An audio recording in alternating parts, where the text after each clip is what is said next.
మీ future ఎలా ఉంటుందో మీరు ఎప్పుడైనా ఊహించుకున్నారా? మీ లక్ష్యం గురించి ఇమాజిన్ చేసుకున్నారా? మీ గోల్ ఎలా ఉండాలి, భవిష్యత్తులో మీరు ఎలా ఉండబోతున్నారు అనేది మీరు ఎప్పుడైనా విజువలైజ్ చేసుకుంటున్నారా? ఈ విజువలైజేషన్, ఇమాజినేషన్ యొక్క పవర్ ఏంటో మీకు తెలుసా? మనిషి ఎప్పుడైతే విజువలైజ్ చేసుకుంటాడో ఆ విజువలైజేషన్ రియాలిటీలోకి తీసుకెళ్తుంది. The power of visualisation. నీ జీవితంలో నువ్వు సాధించే ప్రతి విజయం కూడా 2 సార్లు పుడుతుంది. మొదట నీ ఊహల్లో, రెండోది నీ నిజ జీవితంలో. అంటే మనం సాధించే ప్రతిదీ కూడా ముందు మనం ఊహించుకుంటాము, విజువలైజ్ చేసుకుంటాము, ఆ తర్వాత దాని మీద ప్రాసెస్ మొదలు పెడతాము, అది నిజ జీవితంలోకి వస్తుంది.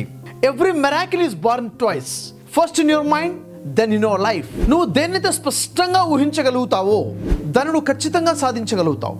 If you can imagine it clearly, you can create it surely.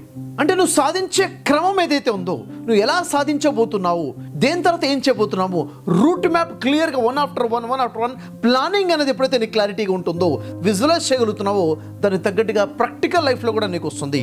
So నీ లక్ష్యాన్ని స్పష్టంగా ఊహించుకోవడం నేర్చుకో, విజువలైజేషన్ నేర్చుకో. మనిషి మనసు యొక్క విజువలైజేషన్ గురించి, దాని యొక్క ఆలోచన గురించి ధర్మశాస్త్రాలు చాలా స్పష్టంగా చెప్తున్నాయి. ఉదాహరణకి భగవద్గీత 8వ అధ్యాయం 6వ శ్లోకం చూసుకున్నట్లయితే, మనసా ధ్యాయతి. నీ మనసు దేనిని ధ్యానిస్తే, దేనిపై దృష్టిని కేంద్రీకరిస్తే నువ్వు అదే అవుతావు. అంటే నీ ఫ్యూచర్లో నువ్వేం పొందబోతున్నావో, నువ్వు ఏదైతే ధ్యానిస్తున్నావో, దేని మీద అయితే నువ్వు దృష్టి పెడుతున్నావో, దేని గురించి అయితే నువ్వు ఇమాజిన్ చేసుకున్నావో, ఎక్కడైతే నువ్వు విజువలైజ్ చేసుకుంటున్నావో, నీ ఊహల్లో, నీ ఆలోచనలో, నీ మనసులో ఎక్కడైతే జీవిస్తున్నావో అదే నీ నిజ జీవితం అవబోతుంది అని చెప్పి స్పష్టంగా విజువలైజేషన్ యొక్క క్లారిటీ గురించి ఈ భగవద్గీత తెలియజేస్తుంది. భగవద్గీత 6వ అధ్యాయం 5వ శ్లోకంలో, నీ మనసు యొక్క శక్తిచే నిన్ను నువ్వు ఉద్ధరించుకో, అంతేకాని పతనమైపోవద్దు. ఎందుకంటే మనస్సే నీ మిత్రుడు, మనస్సే నీ శత్రువు అవ్వచ్చు. చూసారా, ఒక మనిషి యొక్క మనసు, దాని యొక్క ఆలోచన, దాని యొక్క విజువలైజేషన్, దాని యొక్క ఇమాజినేషన్ యొక్క ప్రభావం మనిషి మీద ఎలా ఉంటుంది. ఎప్పుడైతే మనిషి యొక్క విజువలైజేషన్ కన్స్ట్రక్టివ్గా ఉంటుందో, పాజిటివ్గా ఉంటుందో, పాజిటివ్ రిజల్ట్స్ ఉంటాయి. ఒక మిత్రుడిగా మనసు పనిచేస్తుంది. ఎప్పుడైతే మనిషి యొక్క మనసు డిస్ట్రక్టివ్గా ఉంటుందో, విజువలైజేషన్ డిస్ట్రక్టివ్గా ఉంటుందో, ఇమాజినేషన్ నెగిటివ్గా ఉంటుందో, అది తనకి శత్రువుగా పనిచేస్తుంది. రిజల్ట్స్ అలా ఉంటాయి. సో మనిషి మనసు యొక్క విజువలైజేషన్ ద్వారా ఉద్ధరించుకోవచ్చు, పతనమైపోవచ్చు కూడాను. So positive and negative visualisation గురించి స్పష్టంగా ఇక్కడ భగవద్గీత తెలియజేస్తుంది. యథా మనసి ధ్యాయతే తథా సర్వం భవతి.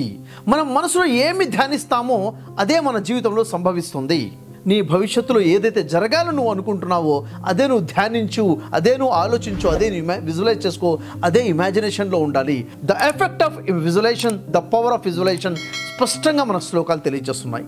అదే బైబిల్ గ్రంథాన్ని పరిశీలించినట్లయితే మార్కు సువార్త 11వ అధ్యాయం 24వ వాక్యంలో, ప్రార్థన చేయనప్పుడు మీరు అడుగుచున్న వాటినెల్లను పొంది ఉన్నామని నమ్ముడి, అప్పుడు అవి మీకు కలుగునని మీతో చెప్పుచున్నాను.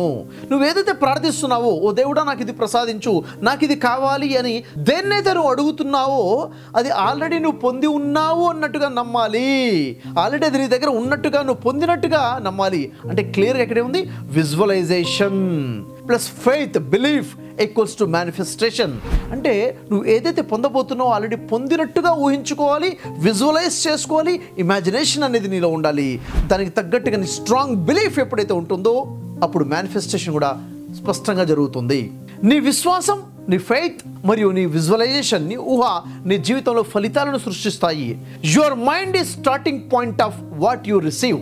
మనిషి యొక్క ఆలోచన గురించి, విజువలైజేషన్ గురించి బుఖారీ 7405వ హదీస్లో, అల్లా మన ఆలోచన ప్రకారంగా ఉంటాడు. నువ్వు ఎలాంటి ఆలోచన కలిగి ఉంటావో, ఎలాంటి విజువలైజేషన్ నువ్వు చేస్తుంటావో దానికి తగ్గట్టుగానే దేవుడు నీకు సహాయం చేస్తాడు.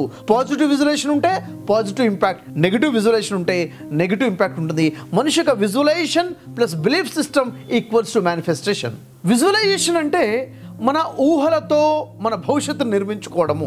మన మనసుతో ఏ దృశ్యాన్ని అయితే పదే పదే ఊహిస్తామో ఆ దిశలో మన శక్తి, మన పరిసరాలు క్రమంగా కదలడం మొదలవుతాయి. దానికి తగ్గట్టుగా రిజల్ట్సే మన జీవితంలో మనం చూస్తాం. నీ మైండ్ అనేది నీ ఫ్యూచర్ని చిత్రించే ఒక ప్రొజెక్టర్ లాంటిది. దానిలో వేసిన చిత్రం నిజ జీవితంలో కనిపిస్తుంది.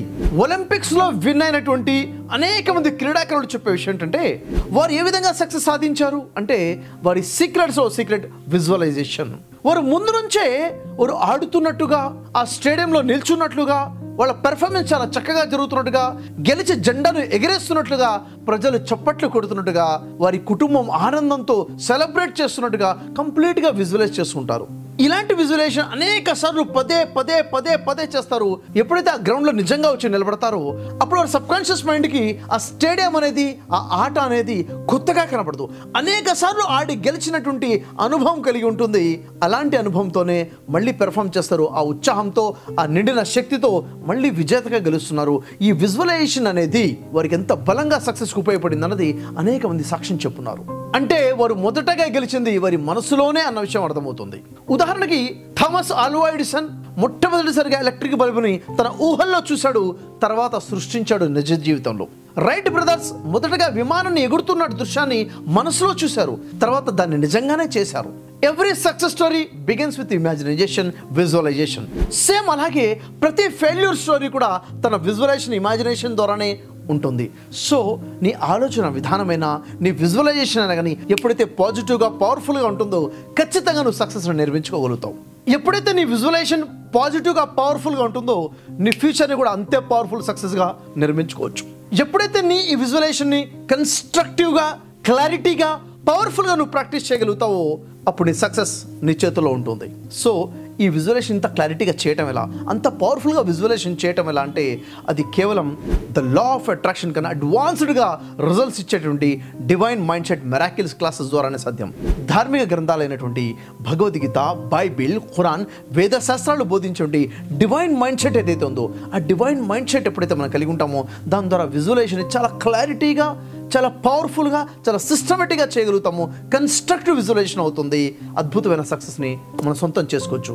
All the best. కింద కనిపిస్తున్న నెంబర్కి కాల్ చేయండి. డివైన్ మైండ్ సెట్ మెరాకిల్స్ క్లాసెస్లో సీట్ రిజర్వ్ చేసుకోండి. All the best. Hi, hello. మీ గురించే మీకు ఉపయోగపడే చాలా ఇంపార్టెంట్ విషయం మాట్లాడుతున్నాను. ఒక 2-3 నిమిషాలు టైం కేటాయించి మొత్తం వినండి. అదేంటంటే లా ఆఫ్ అట్రాక్షన్. ఇంతకీ లా ఆఫ్ అట్రాక్షన్ అంటే ఏమిటి అని మనం అడిగామనుకోండి, ఎవరైనా అంటారు లా ఆఫ్ అట్రాక్షన్ అంటే నేను ఎప్పుడు వినలేదండి అంటారు.